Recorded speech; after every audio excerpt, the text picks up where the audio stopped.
Hi, Thrivers! Welcome back to Thriving in Spain, the podcast for expats and everyone, to be honest, that is learning to live, love, and grow across cultures.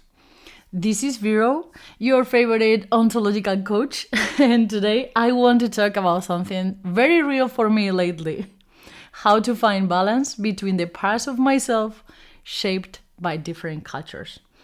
Because, truth be told, I didn't move to Spain like you. I came back. I'm a Spaniard. And that's a whole different emotional trip. When I moved to the States, I actually became more productive. I learned structure, planning, discipline, all those things that weren't exactly part of my Spanish DNA. And I loved it. I loved feeling focused, using my planner, color coding things. It gave me direction and identity during a time when everything else was new and uncertain. But now that I'm back in Spain, I'm noticing something interesting. My calendar feels more American than Spaniard. Like people here are chilling at 6 p.m. and I'm still blocking my day by the hour. And that's fine. I actually like being organized, but lately I've realized I need to integrate both sides. The part of me that enjoys productivity and the parts that need softness, rest, and connection. And for a while, I thought I had to undo that American productivity mindset, as if structure was toxic and I had to go full Mediterranean again. But the truth is that structure helped me build things that I love. My business, The Spanish on the Road, my podcast, The Spanish on the Road, and this one, Thriving in Spain, my creative flow, so many things. And now it's not about choosing one over the other. It's about integrating them. The discipline I learned in the States, plus the tenderness that I'm reclaiming in Spain. And that's the sweet spot I'm exploring right now, how to do, but from a place of care. In coaching, we call this embodying a new observer, someone who acts with awareness instead of autopilot. And when I look closely, the problem isn't doing a lot, it's why am I doing it? If the emotion behind my productivity is anxiety, guilt, or fear, or like falling behind, then even the most organized calendar will exhaust me. But if the emotion is love, curiosity, or genuine desire, then action feels peaceful and not pressured. And that's why I'm learning now to notice what's fueling my drive to get things done. When I catch myself rushing or over scheduling, I pause and ask myself, okay, wait, am I acting from tension or tenderness?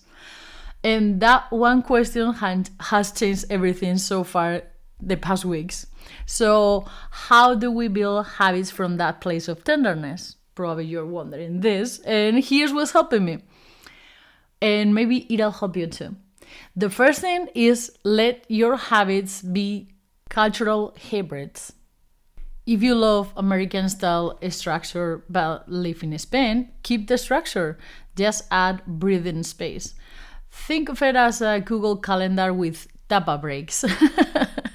Number 2, feel before you plan. Before opening your planner, take 1 minute to sense how you're feeling today.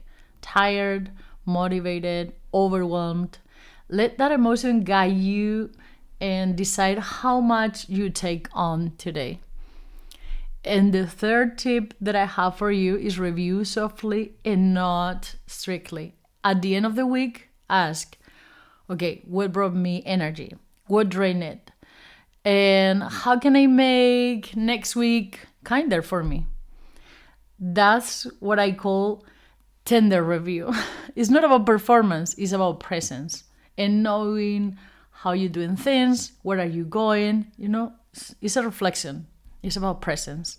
In ontological coaching, we work on this exact intersection: the emotional, linguistic, and physical patterns that shape who you're being.